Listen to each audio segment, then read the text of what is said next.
की। सलोनी की बनाई चाट का स्वाद पूरे गांव में मशहूर था।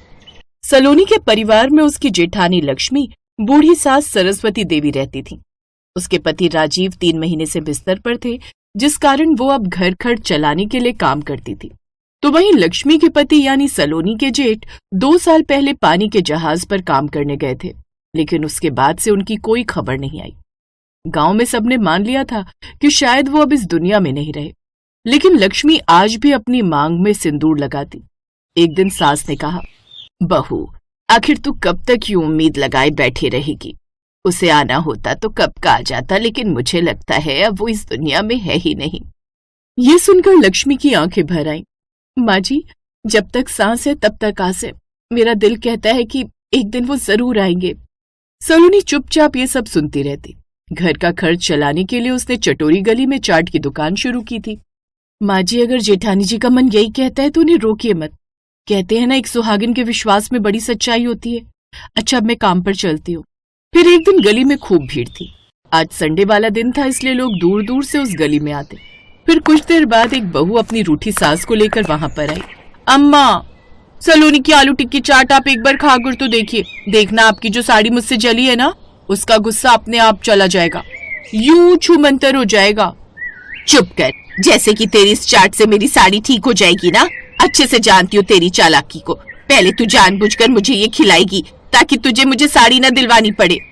ओफो अम्मा, अच्छा ठीक है, अगर तुम्हें ये चाट पसंद ना आई तो फिर मैं तुम्हें साड़ी दिलवा दूंगी, लेकिन अगर पसंद आ गई तो फिर आप मुझसे साड़ी की जिद छोड़ दोगी। बोलो, मंजूर है?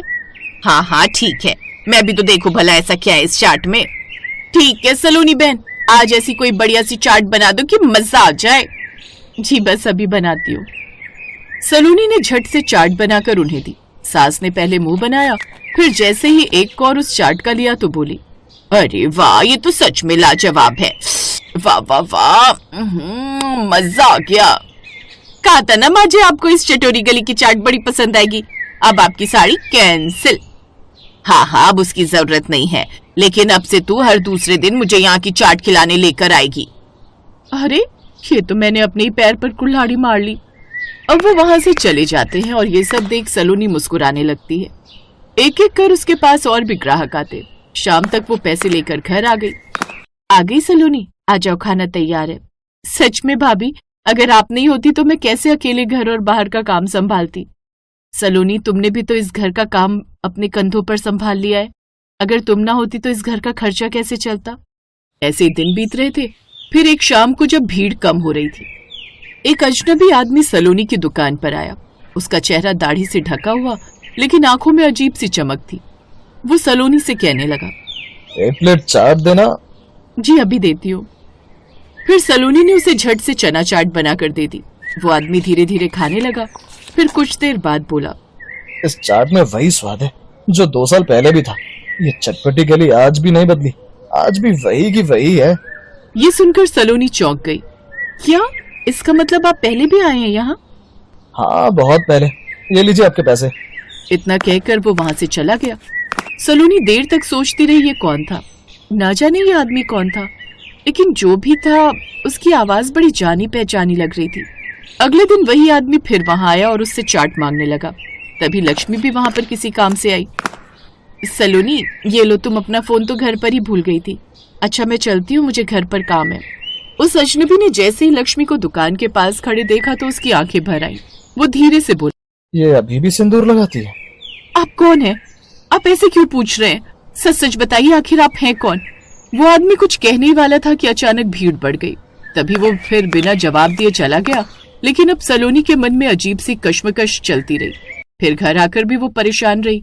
तभी लक्ष्मी ने उसे उदास देखकर उससे पूछा, आखिर बात क्या है सलोनी, तुम इतनी परेशान क्यों लग रही हो?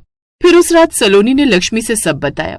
ये बात सुनकर लक्ष्मी का दिल जोर जोर से धड़कने लगा। कहीं वो वही तो नहीं? नहीं बहू, ऐसे सपने मत देखो, हो सकता है कि वो कोई और हो। अपनी सास की बात सुनकर वो चुप हो गई, लेकिन सलोनी ने ठान लिया कि वो सच का पता लगाएगी। एक रात तेज आंधी आई, बिजली कड़क रही थी। तभी दरवाजे पर दस्तक हुई। सलोनी ने दरवाजा खोला तो वही अजनबी खड़ा था, भीगा हुआ। आप यहाँ? मुझे अंदर आने दोगी? सलोनी तो उसे ठीक से पहचान नहीं पाई, लेकिन फिर लक्ष्मी की नजर जैसे ही उस पर पड़ी, उसका शरीर कांप उठा। लक्ष्मी की चीख निकल गई, राघव, तुमने मुझे पहचान लिया। इतने वक्त से तुम कहाँ थे? फिर राघव ने बताया, उस रोज हमारा जहाज जब अरब सागर की ओर बढ़ रहा था, तभी जहाज द्वीप से टकरा गया है और अब उसमें छेद हो गया है। ये किसी भी वक्त डूब सकता है। सबके सब अपनी जान बचाओ। अब उनका जहाज दुर्घटनाग्रस्त हो गया था। फिर वो लोग एक अनजान द्वीप पर फंस गए। महीनों बाद उन्हें बचाया गया, लेकिन अब उनकी पहचान के कागज खो गए थे। और फिर हमें वापस आने में समय लग गया। बेटा, तू जिंदा है, यही बहुत है। मुझे पता था तुम आओगे, इसलिए मैंने आज तक अपनी मांग का सिंदूर नहीं हटाया। मैं अकेला नहीं लौटा हूं लक्ष्मी। फिर उसने दरवाजे की तरफ देखा, जहां एक और शख्स खड़ा था। उसमें एक औरत और एक छोटा बच्चा था। ये देख सबके पैरों तले जमीन खिसक गई। ये कौन है? द्वीप मेरी जान बचाने वाली है मीरा। अगर ये ना होती तो मैं जिंदा नहीं रहता। इसके पति की मौत हो गई थी और फिर इसका बेटा और ये इतने दिनों से मेरे साथ ही रहे थे। ये सुनकर अब घर में सन्नाटा छा गया। तो क्या अब तुम्हारा घर वही है? नहीं, मेरा घर यही है, लेकिन इनका सहारा भी मैं ही हूँ। तो अब मैं जहाँ रहूंगा ये भी मेरे साथ ही रहेंगी। दीदी, आपने 2 साल इंतजार किया, लेकिन आज भगवान ने आपको आपका पति लौटाया है। लेकिन इस औरत ने भी इनकी जान बचाई है। आप जो सिंदूर लगा पा रही हैं, कहीं ना कहीं वो इसी के कारण लगा पा रही हैं। फिर लक्ष्मी कुछ पल चुप रही। अगर तुमने मेरे पति की जान बचाई है तो तुम हमारी मेहमान नहीं, परिवार हो। अब से तुम हमारे साथ ही रहोगी। अगले दिन चटोरी गली में हलचल थी। सलोनी ने खास चाट बनाई। राघव भी दुकान पर खड़ा था। उसे देखकर लोग भी हैरान थे। अरे ये तो राघव है, लेकिन ये जिंदा। उसके बगल में लक्ष्मी आज भी सिंदूर लगाए खड़ी थी, लेकिन इस बार उसके चेहरे पर सुकून था। अब उसे किसी को जवाब नहीं देना था। सलोनी की चाट का स्वाद अब और भी खास हो गया था, क्योंकि उसमें सिर्फ मसाले नहीं बल्कि जीवन के उतार चढ़ाव का अनुभव भी घुला था। और चटोरी गली, वो अब सिर्फ खाने की गली नहीं बल्कि चमत्कार की गली बन चुकी थी।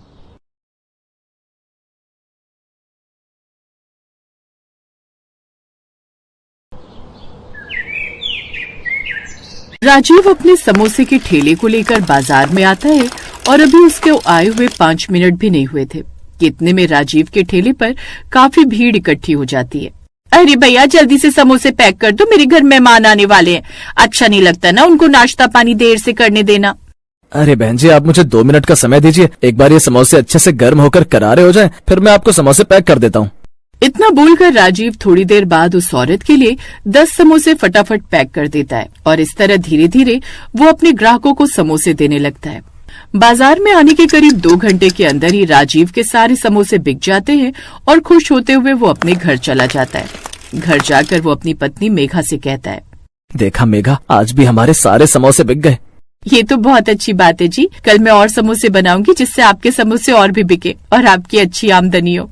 मेघा, ये सब तुम्हारी वजह से हुआ है। अगर तुम मेरी जिंदगी में नहीं आती तो शायद मैं आज भी किसी फैक्ट्री में मजदूरी का काम कर रहा होता। तुम मेरी जिंदगी में आई और तुमने मुझे एक नया हुनर दिया, जिस वजह से मैं आज यहाँ पर हूँ। राजीव की बात सुनकर मेघा उसके गले लग जाती है। तभी मेघा के पेट में अचानक दर्द होता है। आह! क्या हुआ मेघा, सब ठीक तो है ना? हाँ, सब ठीक है। वो क्या है ना, आपका ये नटखट लड़का मेरे पेट में लात मार रहा है। उसे भी बहुत खुशी हो रही है आपकी तरक्की देखकर। मेघा की बात सुनकर राजीव और मेघा दोनों ही जोर जोर से हंसने लगते हैं कि तभी राजीव की नजर खिड़की से बाहर डूबते पे पड़ी। हंसते हंसते वक्त का पता ही नहीं चला। मेघा चलो, अब तुम आराम करो। मैं कल के समोसों के लिए मैदा छान कर रख देता हूँ। कल मंडी जल्दी जाना है। अरे रुकिए तो जी, इतनी भी क्या जल्दी है? आज आप बहुत खुश दिख रहे हैं तो मैंने सोचा क्यों ना आज रात के खाने में हम कुछ खास बनाएं। खास? अरे भाग्यवान, तुम्हारे हाथ की तो सूखी रोटी भी मुझे पकवान लगती है। अब इस हालत में तुम ज्यादा चूल्हे के पास खड़ी मत रहा करो। आप भी ना बस फिक्र ही करते रहते हैं। अच्छा सुनिए, कल जब आप मंडी जाएंगे तो थोड़े ताजे कटहल ले आइएगा, मेरा बड़ा मन कर रहा है। ठीक है बाबा।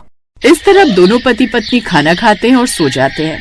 और अगली सुबह राजीव बड़ी उम्मीद के साथ उठा। उसने ताजी सब्जियां ली, समोसे तैयार किए